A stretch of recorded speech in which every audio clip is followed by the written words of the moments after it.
Practice nga ni, di ba? Obsidia, ating hero ngayon. So, akala ko classic to, guys. Kaya, sabi ko nga, di ba? Yung pala, nagbumalik pala ako sa Grandmaster na, na level, di ba? Nag-end season nga ni, kaya nga ni tayo nandito. So, ayan, ginamit ko ngayon bago kong bilhin na hero dito sa ML. Ayan. Isa ako, marksman dito. Ayan yung mga kalaban ko, kala mo naman talaga. Kala mo naman talaga papalagan, di ba? O, tatakbo lang din naman ng tore kayo, guys. Ay! Ang sakit naman ni Melissa. So, dalawang hero yung kalaban ko dito sa taas at nag-iisa lang ako.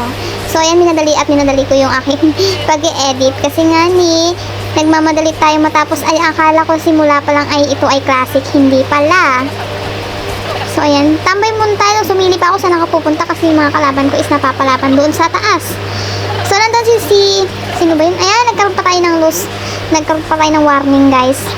Ano ba ang ginagawa mo? Ayun na, diba? Ayun, labanan tayo. Ay, pumasok kasi tanga sa tore. Ay, namatay. Katuloy dyan. Wala na to. Walang kwentang laro to ngayon, guys. Akala mo talaga malakas, diba? Walang kwentang kakampi nyo. Pumapasok sa tore. Ay, aray ko.